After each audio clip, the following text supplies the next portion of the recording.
Los altos niveles de violencia a los que ha llegado Ecuador se debe a la presencia de bandas criminales transnacionales que se dedican al narcotráfico, pero asimismo se sostiene que esta escalada de asesinatos que se registran a toda hora y en todo lugar en el país obedece a una estrategia para desestabilizar al actual régimen. Pero, ¿en qué ha aportado el estado de excepción para frenar esta creciente ola delictiva? Los 1.200 millones de dólares que invertirá el gobierno, ¿cuánto aportará para disminuir los altos índices de inseguridad? ¿O se necesita de manera urgente que se ponga en marcha el plan de seguridad? Soy Pedro Clotario Cedeño. Bienvenidas, bienvenidos.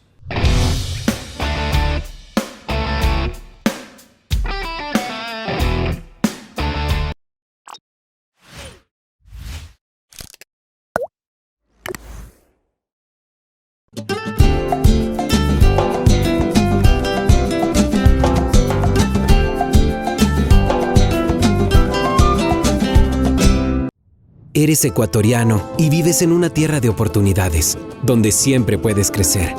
Claro que puedo crecer, porque con 1% de interés puedo producir mucha más leche. Obvio que puedo crecer, porque con 1% de interés tengo 500 plantas más. Solicita ya tu crédito de las oportunidades de Ban Ecuador. Recibe hasta $5.000 con 1% de interés y hasta 30 años plazo. Además, menos papeleo para que tu crédito salga más rápido. ¿Qué esperas? Ven al lugar de las oportunidades. Ban Ecuador.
Un saludo cordial a la audiencia que nos sigue a través de nuestra fanpage en el programa propositivo de Manaví sobre el tapete. De igual manera saludamos a quienes nos siguen a través de Vito TV o por TV Cable. A todos ustedes un abrazo fraterno. De igual manera saludamos a nuestros invitados, dos expertos en seguridad que justamente van a hacer un análisis exhaustivo, profundo y crudo de esta realidad que está viviendo el país. Uno de los temas o una de las prioridades o la prioridad número uno que reclama o que clama el ecuatoriano para que se atienda, la seguridad.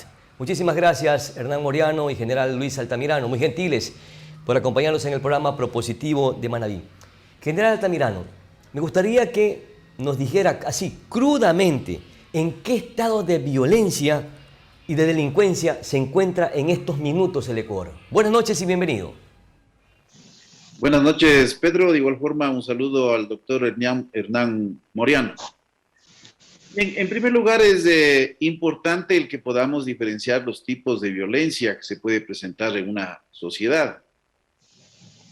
Podemos ver, por ejemplo, que hay una violencia que puede darse en torno a una delincuencia común y otra que está relacionada con la delincuencia organizada. Esta segunda puede tener características tanto locales como transnacionales, es decir, a través de nexos que se pueden dar de organizaciones locales y organizaciones de carácter internacional. También podemos sumar a esto la violencia discriminatoria, que persiste no solo en nuestra sociedad, sino en el mundo en general, ¿no? Hay violencia de género, hay violencia inclusive de carácter racial o de etnia, y también a ello podemos sumar la violencia política, aquella que se puede producir por disputas en los contextos justamente sociopolíticos. Ahora, el esas dos Ecuador últimas las dejamos un poco en paréntesis, presenta mi querido grados de general. violencia en todos los órdenes. Hay una preocupación enorme por el crecimiento de la delincuencia común. Y esta delincuencia es producto básicamente de dos factores. El uno, la pobreza. Y la pobreza es reflejada en la falta de oportunidades, en la falta de empleo o la incapacidad de tener un desarrollo de carácter propio. De igual forma, la falta de educación, salud, en forma general. Ahí, este es uno de los elementos que apunta a que la violencia de la delincuencia común pueda crecer. Otro de los factores es la ausencia del Estado, justamente ligado a esta incapacidad de brindar los servicios que sean necesarios. Pero en todo caso, permítame, general, usted ha citado varias situaciones o factores de delincuencia que vive el Ecuador y el mundo, pero nos podemos concentrar en el estado, en el estatus de criminalidad, de violencia y sobre todo de bandas criminales transnacionales que está afectando en estos momentos al país. ¿Cuáles son los factores más fundamentales? Porque se dice que la violencia está generada por el narcotráfico. Sí, es importante diferenciar estos elementos porque a la final la delincuencia común puede aportar, digamos así, con personas que se pueden sumar a actividades delictivas organizadas. Ahora, las actividades delictivas organizadas que se presentan en el país están dadas también por algunos factores. La misma situación del contexto geográfico del Ecuador, en donde estamos prácticamente rodeados de dos países que son los más grandes productores de coca, especialmente la proximidad que tenemos en la frontera norte, por la cercanía a los grandes puertos, en donde tenemos en los departamentos del sur de Colombia, es decir, en la frontera norte con Ecuador, una concentración muy elevada, cerca del 50% de la producción y cultivos de coca, tanto en el departamento de Nariño como en el departamento de Putumayo. Esto hace, por un fenómeno que se conoce, el fenómeno membrana, la posibilidad de las interconexiones que se dan entre dos ambientes de carácter doméstico, y esto hace que tenga la característica de transnacionalidad del fenómeno. Pero la delincuencia común no hay que dejar de ver, porque justamente son estos dos elementos que generan una percepción, que es importante también analizarla, que está dado por elementos reales de miedo en la sociedad, porque la delincuencia común es aquella que nosotros podemos ver muchas veces en un asalto que sufre una persona, en un robo, un hurto, o que puede terminar en un asesinato. La delincuencia organizada puede haber una delincuencia de poca monta, en donde también se produce a través de estas organizaciones que permanecen en el tiempo y que continúan delinquiendo, inclusive mejorando o variando sus métodos de acción. Y en cambio la delincuencia de carácter transnacional que está relacionada con el narcotráfico se nutre también de estos elementos, necesita permear al Estado para debilitar sus capacidades de control y generar violencia. La violencia se genera por un mecanismo de disciplina, para imponer disciplina al interior de la organización, o también por la disputa que se realiza entre los diferentes eslabones que están ligados a la delincuencia organizada. Porque debemos ver que en la actualidad la delincuencia organizada funciona tal cual funcionan las empresas en el mundo. ¿Me permite un poco para intercambiar criterios, mi querido general? Un poco para intercambiar criterios. Y me gustaría que fueran más incisivos, no de supuesto ni que probablemente, sino que qué es lo que está pasando. Por eso quiero preguntarle, doctor Moriano, el general acabó de citar dos situaciones que están provocando esta escalada de violencia y de crímenes en el país.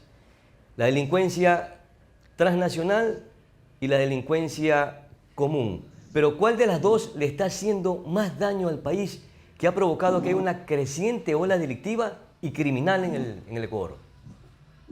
Sí, muchas gracias por la invitación a don Pedro y también un fuerte abrazo al general Luis Altamirano, que es un colega en los temas de seguridad internacional y también en los temas de seguridad global, ¿no? Bueno, un poco para complementar lo que dice mi colega, ¿no? Bueno, sí, hoy en día también se habla de los ecosistemas criminales.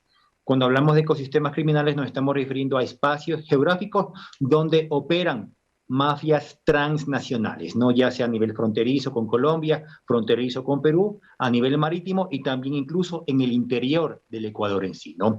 Cuando hablamos de estos ecosistemas criminales, nos estamos refiriendo a la presencia de actores transnacionales, no ligados a la delincuencia organizada transnacional, ¿no? Que a la vez, ¿no? Que estos como actores globales tienen una expresión a nivel local, es decir, en el interior del país. Cuando hablamos de estos actores locales, nos estamos refiriendo a la delincuencia organizada, ¿no? Que opera, a esta delincuencia que opera en el interior del país, ¿no? Ya sea con varias manifestaciones, ¿no? Narcotráfico, microtráfico, tráfico de armas, lo que es la migración ilegal, lo que es la explotación natural de recursos naturales o llamada también minería ilegal. También están dedicados al lavado de activos y también, por supuesto, a un nuevo fenómeno que está en el país que se llama la esclavitud sexual, ¿no? Entonces, cuando hablamos de delincuencia organizada transnacional, nos estamos refiriendo a un actor más global. Y cuando hablamos de los grupos delincuenciales organizados, nos estamos refiriendo a grupos locales, no es decir, más nacional, que tienen una conexión y están vinculados a todos estos delitos, ¿no? Que hoy en día el Ecuador debe afrontarlos en sí, ¿no? Y bueno, y también Eso me permite hacerle la siguiente para pregunta, mi apoyar querido doctor. al Altamirano, sí, hace falta más presencia del Estado. Ya, No solamente a doctor, nivel fronterizo, sino también en el interior del país. ya, perfecto. Hace falta más inversión No sé si no en me temas escucha el sociales, audio o... en temas económicos. Lamentablemente no hay políticas de inclusión en varios sitios Ya. marginales de las Llamemos un ciudades poco del más país. adelante, hablamos de qué es lo que falta, cuál es la ausencia de Estado. ¿Sí me están escuchando? No sé si nos escuchamos para retroalimentarnos. Más inversión Hola. en los temas sociales, pero más aún en la zona rural, en las zonas rurales del país. Escuchando, ¿no? me escuchan, por favor. Hola, ¿sí me están escuchando? Ya, yo creo que es necesario un poco que tratemos de retroalimentarnos al momento de yo formular una pregunta, porque en la ola de que usted está desarrollando los argumentos o las respuestas, encima de esa ola probablemente hay una o dos preguntas. Y usted hablaba de, al igual que el general Altamirano, de las bandas criminales transnacionales y las bandas criminales ordinarias. Y en ese orden yo le pregunto, mi querido doctor, las bandas criminales, por ejemplo, los choneros, los tiguerones, los lobos, que son los que tienen mayor presencia en el país por los índices de violencia que están generando estas bandas criminales, ¿qué tan cerca están para convertirse en carteles criminales en nuestro país o son solamente simples células narcodelictivas? Son grupos que son parte de estos carteles transnacionales en sí. Es por eso que yo insisto que a estos grupos choneros, chonekillers, lobos, lagartos, Latin Kings, tiguerones, se los debe considerar como grupos delincuenciales organizados, que son parte de estas mafias transnacionales en sí, ¿no? Que tienen presencia global, ¿no?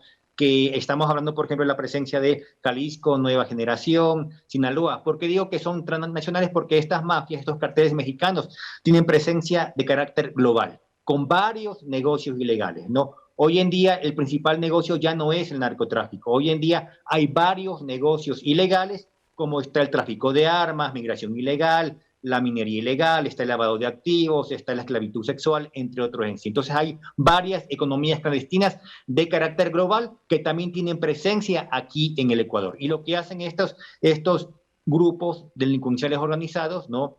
Es reproducir estas prácticas, ¿no? De terror y de miedo, ¿no? Y lo que hacen es, bueno, invertir en estos ecosistemas criminales. ¿Qué son ecosistemas criminales? Son espacios geográficos donde operan estas bandas. Por ejemplo, hoy en día puede ser Manta, puede ser Puerto Viejo, puede ser Chone, puede ser Durán, puede ser la zona sur de los Guasmos en Guayaquil y también incluso la zona 8 en sí. Entonces son espacios donde operan estas mafias y le apuestan a varios negocios ilícitos. Uno de ellos es el narcotráfico o microtráfico en sí, pero también trabajan en varios negocios ilegales. Ya, perfecto. General, el doctor Moreano citó varios negocios clandestinos, ilícitos, a los que le ha llamado economías clandestinas.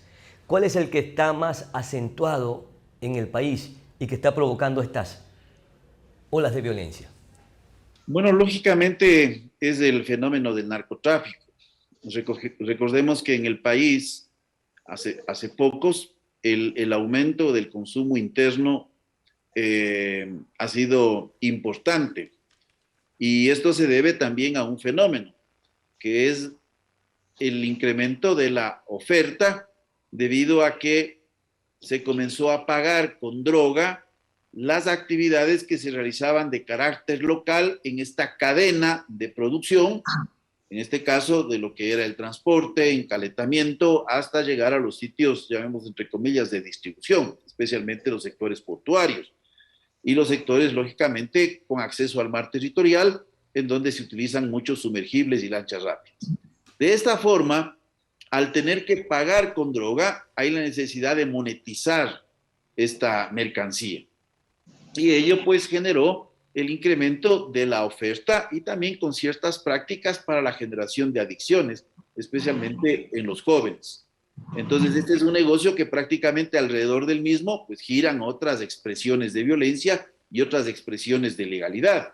Es lógico, por ejemplo, que aparezcan los servicios de sicariato, que muchas veces no están ligados directamente a las grandes organizaciones o a las organizaciones de carácter pequeño, sino simplemente se contratan, porque el servicio de sicariato es como una expresión de hacer justicia frente al incumplimiento de una actividad o de un acuerdo que se da entre diferentes grupos.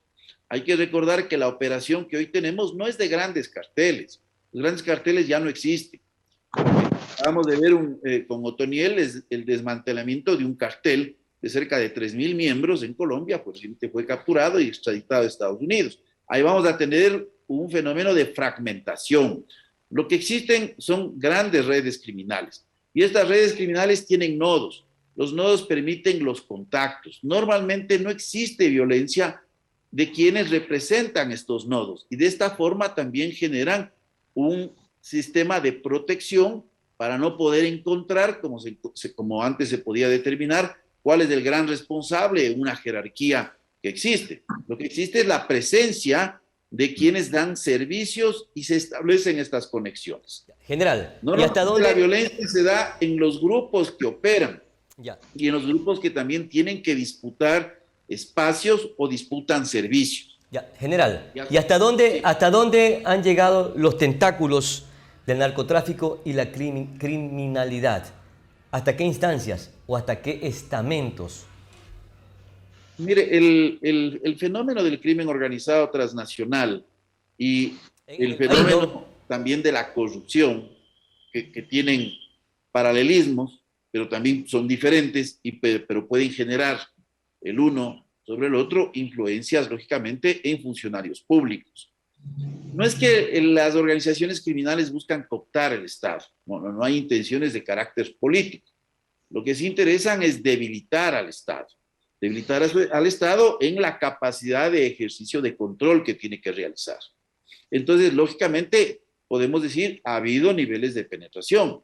Hemos tenido incidentes en el país que nos hacen pensar que ha habido situaciones en donde los sistemas de control interno, los sistemas de alerta temprana que tienen que manejarse en toda institución, estos no han funcionado. Y en esto hay que trabajar hacia adelante. No podemos hablar, por ejemplo, a veces se dice con una facilidad, estamos en camino a convertirnos en un narcoestado. Para hablar de narcoestado, a mí no me gusta simplificar el fenómeno a veces con estas palabras. Para hablar de un narcoestado tendríamos que decir que es el Estado el que corre, el que dirige el negocio. Permítame ahí un break, por favor. A ver, pero si ya hemos observado que a través de las bandas criminales o narcotraficantes se han involucrado en estos negocios, que ya citamos algunos de ellos, militares, ciertos policías, políticos, la Administración de Justicia, que forman parte del estamento estatal, significa que estamos hablando de un narcoestado. No, no es así. Miren, lo que existe son penetraciones sobre las instituciones en diversos niveles. Cuando estamos simplificando los fenómenos a través de esos conceptos, narcoguerrilla, por ejemplo, o fenómeno como el narcoestado, ¿no? Realmente no estamos comprendiendo la naturaleza del fenómeno. Un narcoestado es cuando tenemos no solo una penetración, sino quienes están encargados de dirigir la política pública lo hacen de una forma intencional con la finalidad de favorecer este tipo de negocios. Entonces, no es que exista en la práctica este término en la sociedad ecuatoriana, que esté ocurriendo, sucediendo. Doctor, esa brecha de penetración que se refiere el general Luis Altamirano, entre penetración precisamente para lograr o llegar al narcoestado, ¿cuán cercana o corta está? Yo pienso que es muy importante evitar hoy en día, ¿no?, que el Ecuador se convierta en un narcoestado, entre comillas, a futuro, o menos aún en un estado criminalizado, ojo, entre comillas también, ¿no? Yo pienso que es muy importante generar alertas tempranas, sobre todo por las agencias de inteligencia que tiene el país, ¿no? Y más aún por el Centro de Inteligencia Estratégica que hoy en día, ¿no? Entonces, es generar alertas tempranas con el fin de evitar, ¿no?, futuros caóticos en sí, ¿no? Hoy en día se habla de narcoestados y también se habla de estados criminalizados, es decir, que las autoridades del estado sean parte de una red o de una estructura en sí. Entonces pienso yo que el actual presidente Guillermo Lasso debería recibir constantemente estas alertas tempranas por parte del CIES, ¿no?, para conocer cómo está la situación en la costa, en la Sierra y Amazonía, donde hayan sospechosos, ¿no?, ya sea de mandos medios que trabajan para el Estado o también autoridades que trabajen para el Estado que sean vulnerables a corromperse, ¿no?, ya sea por parte de estas mafias que constantemente pasan dinero para que den luz verde, ¿no?, ya sea para la minería ilegal, ya sea contrabando de armas, ya sea contrabando de personas, ya sea el lavado de activos, entre otros en sí. Entonces yo pienso que ahorita el Ecuador no es un narcoestado, pero si nosotros deseamos evitar ese futuro caótico donde el Estado sea un Estado criminalizado, no, la CIES debe generar constantemente alertas tempranas, identificar a esos malos elementos que estén trabajando hoy en día en el Estado, ¿no?, ya sean autoridades o también mandos medios en sí. Entonces la idea es hacer caso a estas alertas tempranas, ¿no?, que constantemente deberían generar las agencias de inteligencia, ¿no?, ya sea la inteligencia policial, inteligencia militar y también lo que es el Centro de Inteligencia Estratégica, que es el ente rector de la inteligencia aquí en el país. Doctor, violencias incontrolables en el país, asesinatos a toda hora, en todo momento, a la luz del día y en lugares públicos, inclusive hasta reservados, lamentablemente están pasando en el país. Cárceles que han sido secuestradas por la delincuencia criminal, asesinatos abominables que se están provocando como nunca antes en la historia del país. Una jueza en Esmeraldas asesinada, una fiscal en Manta asesinada y probablemente, de acuerdo a los primeros indicios, por una banda criminal transnacional. Atentados, cochebombas, policías y militares, administradores de justicias involucradas o involucrados en estos actos criminales. Y aún así, ¿no podemos catalogar o calificar a nuestro país como narcoestado? ¿Qué vamos a esperar para que sean considerados narcoestado? ¿O qué debemos hacer para evitarlo? Evitar, o sea, esa construcción de que el Ecuador se convierta en un narcoestado o estado criminalizado. Hay que recuperar la presencia del Estado en cárceles, sobre todo, ¿no? En cárceles, porque lamentablemente hoy en día la presencia del Estado en cárceles, en los centros de privación de la libertad, es bastante débil. Lamentablemente hoy en día se vive una gobernanza criminalizada, es decir, que estos carteles, estas mafias imponen sus normas en estos centros, ¿no?, de privación de libertad. Lamentablemente hay muchas mafias que imponen sus normas, exponen sus reglas, exponen sus leyes en el interior. El Estado debe recuperar su presencia en el interior de estas cárceles en sí, ¿no? Insisto, el Ecuador hoy en día no es un narcoestado, menos aún un estado criminalizado, pero podría estar en vías para transformarse en un corto plazo, en un mediano plazo, en un estado criminalizado en sí, ¿no? Es por eso que el Estado debe recuperar su presencia a lo largo de los cordones fronterizos con Colombia, con el Perú y también a nivel marítimo en sí, ¿no? Es importante que esta colaboración de las agencias de inteligencia y también de las diferentes agencias de seguridad, ¿no? Policía, Fuerzas Armadas, aduanas en sí, sobre todo en las zonas más vulnerables, ¿no? A nivel fronterizo y también en el interior del país. General, 1.200 millones de dólares invertirá el gobierno en seguridad, ha anunciado, y más de 30.000 nuevos policías se esperan que saldrán a las calles, de acuerdo también a un anuncio del gobierno nacional. ¿Cuán efectivo será esto para combatir la delincuencia y la inseguridad, mi querido general? No hay un enfoque completo de cuál es el problema que está atravesando el Ecuador. Y de igual forma, no existe una visión integral en donde tienen que actuar diferentes elementos. El problema de seguridad no es un problema exclusivamente de policía y de Fuerzas Armadas. El problema de seguridad es mucho más complejo que eso. Yo me voy a referir simplemente a lo que usted me acaba de mencionar. Y si lógicamente en las preguntas que existan podré completar con algunos otros elementos. Miren, se ha ofrecido 1.200 millones en los próximos 3 años. Esto significa 400 millones cada año.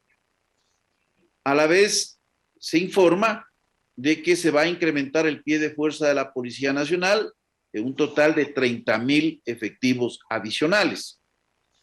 30.000 efectivos cuando ya estén en servicio, para no ver cifras año por año, significa un presupuesto anual en términos salariales de 560 millones de dólares al año. Significa en alimentación un rubro de 36 millones. Significa en uniformes un rubro aproximado de 90 millones de dólares al año. Sin contar con el gasto para mantener al personal en un entrenamiento adecuado. Si digamos que estos 15.000 hombres vayan a tener la capacidad de tiro defensivo, eso requiere entrenamientos cada 15 días para tener una policía de calidad. Lógicamente que habrán otras personas que estarán en otro tipo de servicios, servicios de investigación, servicios de prevención, policía comunitaria, etc. Y los gastos operacionales, porque estas personas no es que las coloque usted en la vereda, tiene que moverse, necesitan equipos de comunicación, etc.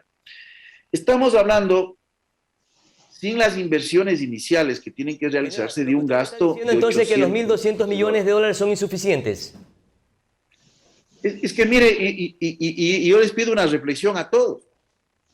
No es que 1.200 millones es insuficiente. Se necesita una estrategia integral. Tenemos problemas en el sistema de justicia. Necesitamos incrementar jueces, necesitamos incrementar fiscales con adecuados procesos de selección, necesitamos capacitarlos, necesitamos crear salas inclusive, ¿no?, para juzgar estos delitos, tal como dice la Constitución, especialmente cuando puedan existir delitos de función por parte de las fuerzas del orden. Se requiere mejorar el sistema de inteligencia con un plan de carrera, incorporación de tecnología. Se requiere mejorar el asunto de asuntos internos y control al interior de las fuerzas de seguridad. Y esto no solo incluye a policía, Fuerzas Armadas, sino también a las entidades de seguridad ciudadana dependientes del Ejecutivo, como es el Cuerpo de Vigilancia y Seguridad Penitenciario, el Cuerpo de Vigilancia Aduanero y entidades de seguridad ciudadana dependientes de los gobiernos locales. Entonces, solo ahí en ese espectro vemos una gran cantidad de demanda de recursos. Y más allá de eso, se tiene que trabajar en elementos estructurales. Es decir, se tiene que tener un enfoque territorial en donde, en ciertos casos, el eje va a ser Fuerzas Armadas y Policía Nacional, pero alrededor del mismo tienen que girar elementos como educación, salud, inclusión económica y social, es decir, para atacar elementos estructurales con una fuerte inversión de recursos. En otras áreas posiblemente el eje esté dentro de lo que es el elemento de gobierno civil y alrededor gira Fuerzas Armadas y Policía Nacional. Y en otras áreas en donde se desarrolla con normalidad no habrá presencia de las Fuerzas Armadas. Entonces se requiere un concepto estratégico mucho más claro. Cuando yo le digo 800 millones de dólares se va a gastar en un solo año en salarios de 30.000 policías, en los gastos operativos, Bueno, no nos asusta cuando no conocemos el presupuesto del Estado. El presupuesto del Estado es 33.000 millones de dólares. No existe previsión de ingresos permanentes a futuro. Es decir, esta factura la estamos dejando a los gobiernos más adelante. Aparte de eso, usted va a formar policías de procesos reducidos, con una afectación al desarrollo de competencias. Cuando se forma una persona, se educa a una persona, no es el ensamblaje de un equipo. Yo puedo ensamblar una computadora, en vez de hacerlo en 4 horas, lo hago en 2 horas con tecnología. Perfecto. Al ser humano, usted no lo hace en mitad de tiempo. Caso contrario, yo diría, por la pandemia, era que formemos médicos en 3 años. No se puede hacer eso. Ya. Doctor Moreano, prácticamente el general Altamirano ha dicho que el presupuesto que va a destinar el gobierno, los 1.200 millones en estos 3 años, son insuficientes. Como también entonces podríamos pensar que el estado de excepción decretado por el gobierno nacional el 21 de abril no ha aportado mayormente para combatir la delincuencia y peor, el crimen organizado. Es decir, que ha sido una acción estéril. Se debieron entonces incorporar otros mecanismos y un plan estratégico que sea mucho más efectivo. Por supuesto, yo pienso que la solución no es solamente represiva, ¿no? De poner militares o policía en las calles de los centros más vulnerables, ¿no? O sea, estas zonas más vulnerables que se ven hoy en día en las ciudades y también en las zonas rurales en sí, ¿no? Yo pienso que hay que apostarle a una solución más integral, ¿no? Más multidimensional. Como ya lo mencionó hace poco el general Luis Altamirano, hay que apostarle a una solución en temas de salud, en temas de justicia, en temas de educación, en temas de lo que es la integración, ¿no? A nivel económico, a nivel social. También hay que apostarle a fortalecer, por ejemplo, lo que es el control de las aduanas, ¿no? O también la comunicación entre el gobierno central y los GATS, ¿no? Que son los gobiernos seccionales en sí. Y también, por supuesto, entraría otro actor, que es la Cancillería, con el fin de fomentar la cooperación internacional con países amigos, ¿no? Ya sea a nivel fronterizo con Colombia y también en el sur con el Perú en sí, ¿no? Pero la solución no es solamente represiva, la solución también debe apostarle a lo social y económico en sí, ¿no? Por eso es importante hablar de varios temas, ¿no? Salud, educación, seguridad social, inclusión social y económica, etcétera en sí. Entonces pienso que hay que pensar en un nivel estratégico. Hay que concretar que el Ecuador está atravesando por una situación bastante preocupante, ¿no? Que es el incremento de la violencia, sobre todo en lo que es la zona 8 en la provincia del Guayas, en lo que es la violencia en Puerto Viejo, lo que es Chone, Manta, debido a este fenómeno que se da hoy en día, que se llama sicariato en sí, ¿no? Pero ya mismo vendremos para también hablar un poco la situación de la provincia de Manabí, en qué estado se encuentra y de qué manera están abordando las autoridades nacionales y también los gobiernos autónomos descentralizados que están aportando con tecnología y con algunas inversiones que son mínimas, pero están aportando. A nuestra primera pausa publicitaria y regresamos. Y lo vamos a hacer con Atún Isabel, porque Atún Isabel, con lomitos enteros de atún de gran sabor exquisitos en aceite de girasol, riquísimo y sanísimo. Encuéntralo también en sus variantes de lomitos de atún en agua y aceite de oliva. Atún Isabel, disponible en todos los supermercados y tiendas a nivel nacional. A la pausa y regresamos.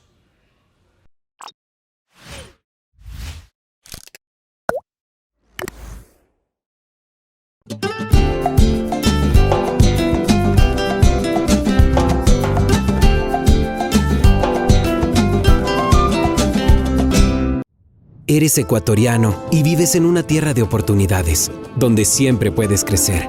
Claro que puedo crecer, porque con 1% de interés puedo producir mucha más leche.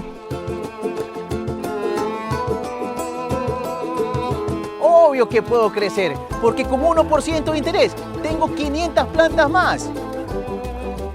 Solicita ya tu crédito de las oportunidades de Banecuador. Recibe hasta $5,000 con 1% de interés y hasta 30 años plazo. Además, menos papeleo para que tu crédito salga más rápido. ¿Qué esperas? Ven al lugar de las oportunidades. Banecuador.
General Altamirano, ¿hay otras acciones o gestiones que está haciendo el gobierno de Guillermo Lasso para combatir el crimen organizado y el crimen o la delincuencia común? Entre otras cosas, Lasso planteó en Estados Unidos que para combatir la delincuencia y el narcotráfico se requiere de drones, radares de alta tecnología y armamento adecuado. ¿Cuánto le aportará esto también a lo que se suma el viaje o el apoyo que está pidiendo en países como Israel? Porque se necesitan grupos de inteligencia. No estamos todavía totalmente preparados para enfrentar este tipo de delincuencia transnacional y necesitamos inteligencia internacional que nos asesore o que nos guíe. Bueno, yo quisiera iniciar refiriéndome a la idea que estaba expresando antes para ligar con este tema que me parece importante. Cuando yo le mencionaba que se requiere un incremento en el presupuesto del Estado en el orden de 800 millones de dólares para la incorporación de 30.000 policías, ya trabajando los 30.000 durante un año fiscal, hay que hacer comparaciones con otros rubros para darnos cuenta de la importancia. Y esto es importante que la prensa también recoja y estudie y analice. 800 millones de dólares significa el 80% o el equivalente al 80% de lo que el Estado destina a la educación superior en todo el país. Pues no estamos hablando de cifras menores. Eso es importante tomar en cuenta. Ahora, cualquier tecnología que se vaya a incorporar tiene costos. Pero cualquier tecnología, cuando no hay una estrategia clara y cuando a esta estrategia no le acompañan o no hay un paraguas de política nacional de seguridad, lógicamente no va a ser aprovechada al máximo. Yo creo que es necesario partir delineando una política nacional de seguridad que permita, asimismo, establecer una adecuada política de seguridad pública y una adecuada política de seguridad y defensa. Porque caso contrario, despachar y destinar recursos. Y como yo le digo, no es posible la cantidad de recursos que se están anunciando. Ahora, cuando se menciona que en el Ecuador vamos a hacer algo similar a un Plan Colombia, bueno, no podemos hacer un análisis al detalle porque no sabemos el contenido. Nuevamente estamos utilizando etiquetas. El problema de Colombia fue un problema distinto y es un problema distinto al que vive el Ecuador. Uno podría encontrar similitudes en las situaciones, por ejemplo, del narcotráfico, al cual fue destinado gran parte del Plan Colombia, pero no podemos encontrar similitudes, por ejemplo, en lo que tiene que ver con la violencia política que se desató en Colombia debido a la naturaleza de las organizaciones guerrilleras y organizaciones de carácter terrorista que se dieron en ese país. Cuando se implementó el Plan Colombia, hay que tener mucho cuidado cuando se hace estos paralelismos y sobre todo hay que tener también mucho cuidado cuando hacemos opinión y no conocemos cuál es el contenido. O sea, nuevamente, las etiquetas no describen exactamente cuál es el contenido de esas políticas. Ya, me deja mucho más preocupado porque entonces ya no sería sensación de que no estamos abordando este problema, que es el primero que clama el Ecuador para que sea atendido, que es la inseguridad, porque estamos hablando que van a destinar 1.200 millones de dólares en los últimos 3 años, pero se necesitan 800 millones de dólares adicionales para incorporar a los 30.000 policías. Y estamos lanzando dardos sin tener un conocimiento, un plan estratégico. Es decir, que estamos enfrentando a un monstruo sin una estrategia, sin una planificación y con recursos dispersos que no nos van a conducir a nada. Estamos perdiendo la guerra con el crimen organizado, general. Mire, la política tiene que basarse en las matemáticas. Los anuncios sin analizar las capacidades presupuestarias en el tiempo, bueno, pueden ser buenas ideas, pero pueden convertirse en desencantos cuando el Estado no tenga la capacidad de sostener un esfuerzo de esta naturaleza. Y como yo lo había expresado, si el país tiene que hacer un esfuerzo y destinar recursos para la seguridad, que sea desde una perspectiva amplia, es decir, no exclusivamente desde una visión de policiación o de militarización de la seguridad. La seguridad incluye otros elementos que aquí nos hemos referido todos. Hablamos de justicia, hablamos del eje de rehabilitación social y reinserción, hablamos del eje de control de fronteras y aduanas, en donde aquí también ha habido una percepción totalmente equivocada cuando se dice que las fronteras es responsabilidad de Fuerzas Armadas. Y no es así, porque la frontera no es una línea, la frontera es un espacio de convivencia, es un espacio de intercambio económico, cultural, es un espacio humano.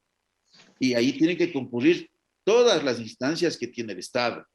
Por eso se requiere enfoques territoriales que pueda comprender justamente lo que mencionó el doctor Moreano, cómo funcionan estos ecosistemas criminales, cómo están ligados con los mercados de carácter local, cómo se produce esta violencia y cuáles son factores generadores de violencia estructurales en esos lugares específicos.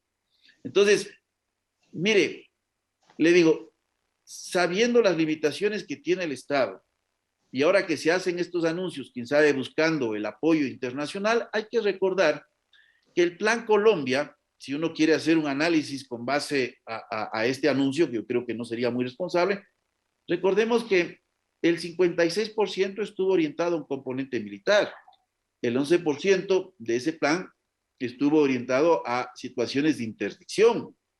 En total, un aproximado es del 80% a situaciones de capacidad de fuerza, y apenas un 20% estuvo en los ejes de derecho, derecho, justicia, y lo que es de integración y capacidad económica. Y nosotros vemos los resultados.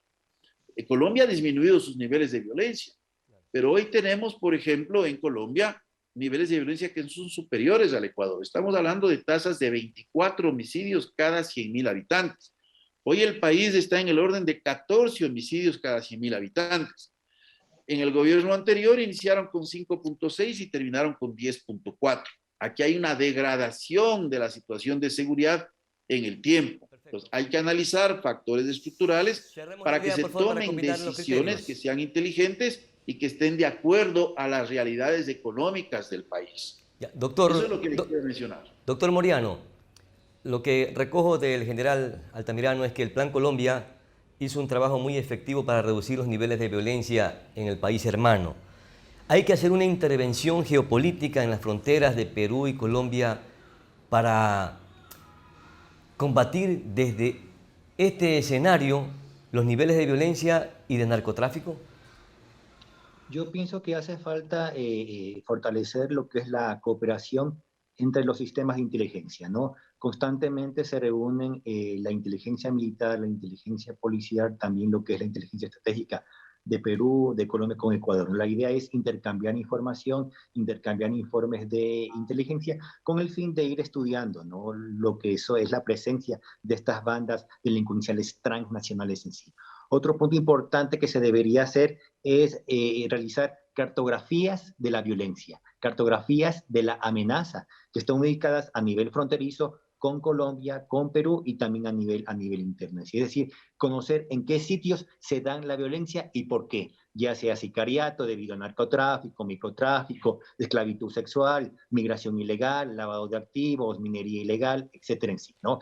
Pero a nivel de cooperación es muy importante, ¿no? Mantener la cooperación y la confianza con las agencias de inteligencia, con los países amigos, con los países vecinos, Colombia, Perú, y también, bueno, entrarían ahí otros países hegemónicos amigos, ¿no? Que entraría ahí Estados Unidos, China, entre otros en sí, con el fin de entender la problemática a nivel global y cómo esta problemática global se expresa en lo local, a nivel nacional, en el Ecuador, ¿no? Esto es muy importante. Ahora, ser dependiente... Ya, internamente en el país, ¿cómo deberíamos entonces abordar o intervenir?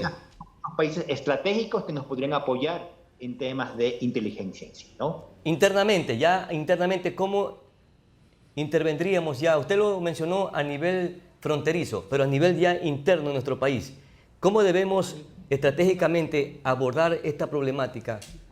Y es la cooperación que se tienen con los subsistemas de inteligencia, ¿no? Ya sea con la UAFE, ya sea con inteligencia aduanera, ya sea a nivel de inteligencia militar, inteligencia policial, y juntos determinar una cartografía de las violencias que se da a nivel nacional, a nivel interno, y cartografías de las amenazas que se dan también a nivel interno, a nivel nacional. ¿Se deben hacer reformas? Es necesario generar alertas tempranas para que el presidente, para que el decisor político tome la mejor política con el fin de evitar estos futuros caóticos, ¿no? Que Ecuador se transforme dentro de poco, de 2 a 5 años, en un estado criminalizado en sí, ¿no? Y que se sigan reproduciendo estos ecosistemas criminales, tanto a nivel fronterizo como en el interior del país en sí. Entonces, por tal motivo, es importante que el ente rector llamado Centro de Inteligencia Estratégica cumpla su rol, ¿no? De informar constantemente al presidente, ¿no? Y también de generar alertas tempranas, sobre todo en la evolución de las amenazas, en la mutación de las amenazas, ¿no? Ya sean estas amenazas, riesgos, vulnerabilidades, entre otros en sí. Por tal motivo, el trabajo de inteligencia es bastante importante. Debe ser importante aquí en el país. Ante la emergencia de inseguridad por la que estamos atravesando, ¿considera que se hace necesario una reforma a la Constitución para que las Fuerzas Armadas puedan también ser partícipe con las otras instituciones, entre ellas Policía Nacional, el sistema judicial, para planificadamente y en conjunción enfrentar esta grave problemática por la que estamos viviendo en niveles históricos inimaginables en el país? No hace falta hacer una reforma a la Constitución. Yo pienso que hay que ejecutar lo que es el Plan Nacional de Seguridad Integral, ¿no? O sea, que está próximo a salir. Ahí se habla de una cooperación entre policías y militares, ¿no? Y también da la importancia a otros actores que son parte de la seguridad integral, ¿no? Como ya se mencionó anteriormente, apostarle más a la inversión social, salud, educación, lo que es seguridad social, lo que es justicia sobre todo, ¿no? Y también la comunicación que debe existir entre gobierno central y los gobiernos seccionales para escucharse mutuamente y conocer las principales demandas que existen a nivel fronterizo y también en el interior del país, ¿no? Eso es seguridad integral en sí. General, el uso legítimo de la fuerza que recientemente acabó de aprobar la Asamblea Nacional, ¿en qué aportará para el combate a la inseguridad y a la violencia? Bien, Pedro, quisiera hacer una aclaración. Sí, por favor, adelante. Y yo no he indicado de que el Plan Colombia en la realidad ha solucionado el problema de la violencia en Colombia. Hoy vemos los coletazos de la aplicación del Plan Colombia y vemos que la tasa de homicidios se ha incrementado. Lógicamente que durante la ejecución del plan existieron tasas de homicidio mucho más elevadas, pero 24 homicidios cada 100.000 habitantes no es algo que pueda un país enorgullecerse. Es una tasa de homicidios muy alta. Estamos hablando de 10 homicidios más cada 100.000 habitantes de la tasa de homicidios que mantiene el Ecuador este momento. General, sí, yo tampoco dije que lo había solucionado, pero sí había disminuido, porque imagínense en otros tiempos los niveles de violencia que eran permanentes y eran definitivamente sorprendentes. Hasta aviones derrumbaron en esos momentos cuando la mafia delincuencial estaba enraizada en Colombia. Esos niveles tan alarmantes han disminuido. En todo caso, el uso legítimo de la fuerza, ¿en qué aportará, mi querido general? Bueno, en el Ecuador tenemos la fiebritis de las leyes, ¿no? Todo queremos ponerle en un marco legal y yo lo que puedo indicar es lo siguiente. Lógicamente que existen algunas especificidades que van a contribuir a un mayor entendimiento, especialmente desde el sistema de justicia, porque muchas veces se actuaba, lógicamente, en una constitución de derechos y justicia, se actúa en beneficio de los derechos de la persona que ha sido afectado, por ejemplo, su vida como derecho de carácter fundamental. Ahora, el uso de la fuerza ya se encontraba regulado en la modificación que se hizo en el año 2019 en el 30.1 del Código Orgánico Integral Penal. En ese mismo año y en el mismo documento se hizo una reforma al Código Orgánico de Entidades de Seguridad Ciudadana y Orden Público, en donde se determinaba en ese caso los 5 niveles de violencia. De momento, con la nueva ley se determinan 6 niveles. Lo que sí me parece importante es que se incluyó a las Fuerzas Armadas, porque no estaba incluido en la reforma del 30.1, con la finalidad de que puedan hacer el uso legítimo de la violencia, siempre y cuando lo hagan al amparo de la misión que están cumpliendo, de una forma proporcional, de una forma de carácter racional y progresiva, y de igual forma exista una amenaza latente, ya sea a la propia vida o la vida de un tercero, o un daño de carácter material o un daño de carácter físico. Entonces, esto es importante. Ahora, otro elemento que sí recoge la ley que me parece fundamental es el 30.2, en donde se incluyen prerrogativas para que las entidades de seguridad ciudadana, y en esto no incluye el cuerpo de vigilancia y seguridad penitenciario, porque él está incluido en el 30.1, pero sí incluye a otras entidades del Ejecutivo, como la Corporación de Tránsito del Ecuador, y también a entidades de seguridad ciudadana de los municipios. Existe ahí unas prerrogativas de carácter legal. Ahora, existen otros elementos que también llaman la atención, que son positivos, que es el asunto del patrocinio y la no separación de los miembros de estas entidades mientras dure el proceso jurídico. Ellos podrán estar vinculados, pero no exentos de medidas administrativas que pueden tomar las instituciones. Ahora, la ley también tiene un conjunto de elementos que abundan, son innecesarios.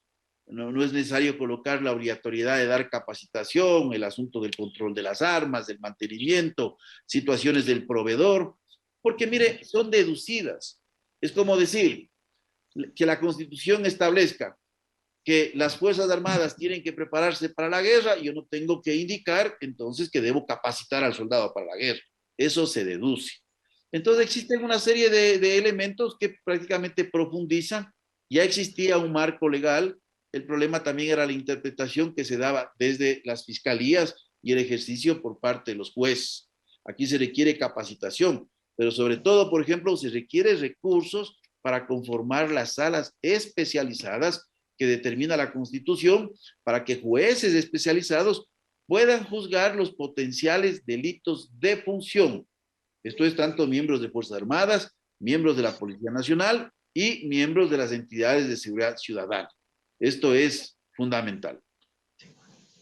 La ley que se acaba de aprobar recientemente en la Asamblea Nacional del uso legítimo de la fuerza faculta a la policía, por ejemplo, a usar armas sin temor a que sea condenado, como ha sucedido en algunos casos, que aún existen policías que están procesados, siempre y cuando el uso del arma sea cuando esté el policía en peligro de muerte, o cuando dice la ley, o cuando se vaya a detener a una persona que represente amenaza.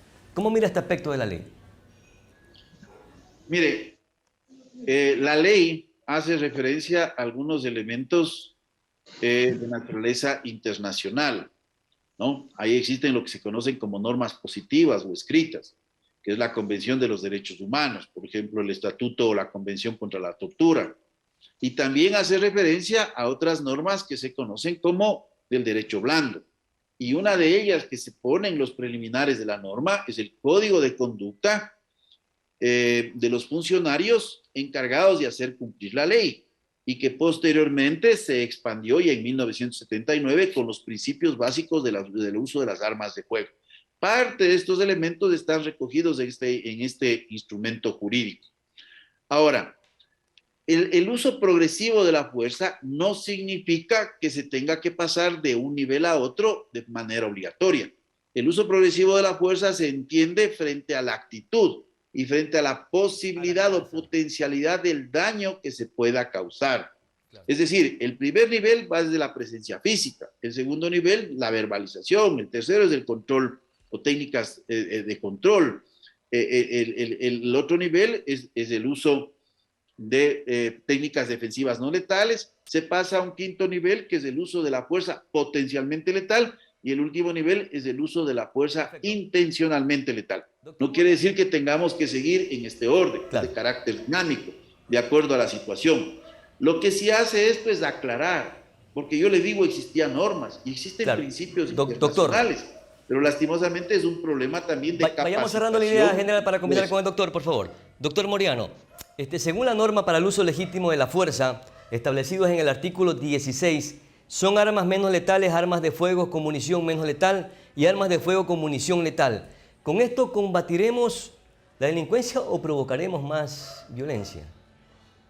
Yo pienso que los actores involucrados que estén en esto del uso legítimo de la defensa en sí, o sea, deben seguir los protocolos internacionales de respeto a los derechos humanos, ¿no? O sea, se podrá combatir a la delincuencia, se podrá combatir al crimen organizado, transnacional o el crimen común o delito común, pero siempre hay que respetar los derechos humanos, ¿no? O sea, no se trata de matar por matar, sino, bueno, aplicar lo que es la defensa, pero es importante discutir un protocolo de comportamiento para los actores, ¿no? Que estén armados, ¿no? Ya sean policías, militares, y cómo reaccionar en la calle, ¿no? Pero no se trata tampoco de crear matanzas en las calles, no se trata de crear matanzas en las principales urbes de la ciudad, ¿no? Ya sea, perdón, urbes del país, Manta, Machala, Guayaquil, Quito, entre otros en sí, ¿no? Pienso que es importante basarnos en los protocolos internacionales, ¿no? Para respetar la vida de ese otro, ¿no? Y más aún de los delincuentes en sí.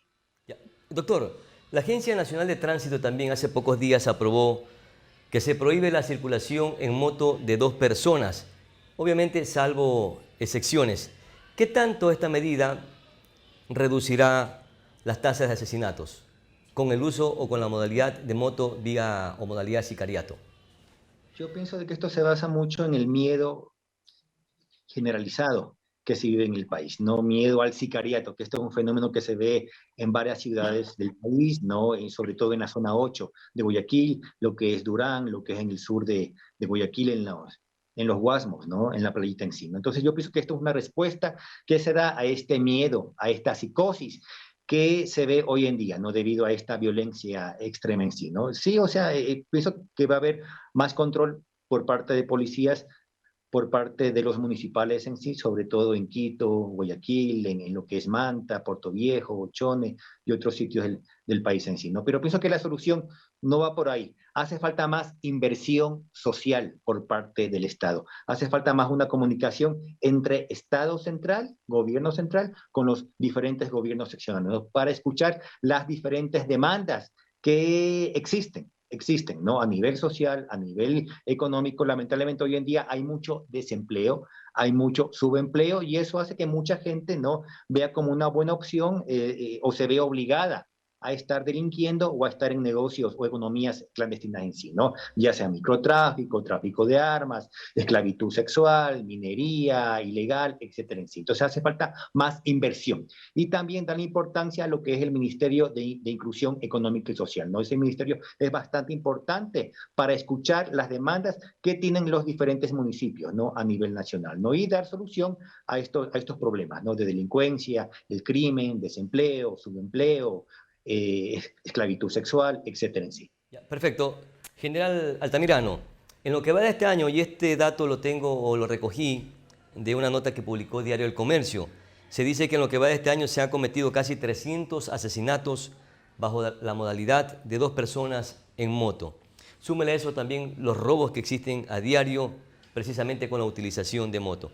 Esta medida era sumamente necesaria, aunque probablemente también coarte la facilidad de transporte de cientos o de miles de ecuatorianos. Mire, he mencionado en varias ocasiones, se necesita tener una mirada estructural del problema, inclusive una mirada estructural en tema de prohibiciones y restricciones que se puedan dar. Quién sabe, esta medida pueda generar una percepción de la ciudadanía de que se está haciendo algo y pueda tener un efecto en el corto plazo.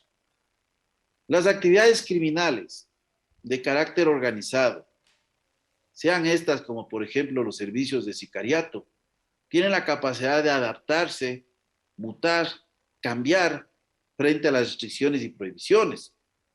Entonces, si hoy se emplean 2 personas en una moto, lo que vimos recientemente en un video es que ahora vamos a emplear 2 motos y 1 persona en cada moto. Aquí hay una restricción importante a un sector socioeconómico empobrecido. O sea, las motos en su mayoría y tiene razón porque de un segmento de clase media o clase media alta. Claro, entonces hay que tomar en cuenta que se pueden tomar otras opciones en el mediano plazo. ¿Quién sabe? Claro. Esta opción en el corto plazo es importante. Claro, general. Una segunda opción puede ser el uso de chalecos, el uso de dispositivos electrónicos, con la finalidad de tener una verificación de que sean motos efectivamente matriculadas, que no estén reportadas como robadas, y en el caso de que no emitan señal, estas pueden ser alertadas. Pero en este caso, estas medidas de sostenerse en el tiempo, lo que tienen es un efecto especialmente a los sectores más vulnerables de la sociedad, que tienen y usan la moto como un elemento de trabajo, en donde no solo viaja la familia, sino que viajan a veces compañeros de trabajo. Yo le digo por experiencia que veo donde vivo, a veces es el esposo con la esposa, por eso uno decía va a que trabajar en una panadería, el otro va a trabajar la facilidad de en el servicio transporte doméstico. Entonces, mire, hay que entender que estas medidas, no es que esta medida va a impedir que el día de mañana no existan sicariatos en moto. Claro, general, trataba de decirle un poco que tiene razón, porque en Manta se aprobó una ordenanza en el 2011 que prohibía la circulación en moto de dos personas del mismo sexo, del sexo masculino más bien. Pudiera ir en la moto el conductor masculino y atrás el femenino, podía ser la esposa, podía ser la hija, etc. Efectivamente, bajaron los índices de asesinatos con la modalidad de sicariato utilizando la motocicleta. Pero existen otras formas de asesinato y ahorita ya utilizan los carros. Es más, asesinan a plena luz del día, ante quien esté. Lo mismo sucedió con un crimen en un centro comercial. No importa si hay niños, si hay mujeres, lo que sea. Es decir, el crimen organizado ahorita no tiene escrúpulo alguno. Por tanto, hay que ver las otras alternativas de estrategias para intentar disminuir o frenar la delincuencia que nos azota como en ningún otro tiempo de la historia. Yo quiero agradecer a ustedes, mis queridos invitados. Hay mucha tela que cortar aquí, buenos sus argumentos, pero lamentablemente, y discúlpenme que en algunos momentos interrumpía, porque si no, no avanzamos con las preguntas y las repreguntas, y no está bien que sea una especie de monólogo, sino más bien retroalimentarlo. Doctor Hernán Moreano, quedo sumamente agradecido, igualmente a usted, general Luis Altamirano, por su participación y por su presencia. Con esto estamos llegando a la parte final, agradeciéndoles a todos ustedes la amable atención dispensada. Soy Pedro Clotario Cedeño, aprendiz de todo, maestro de nada. Es mi palabra. Hasta la próxima.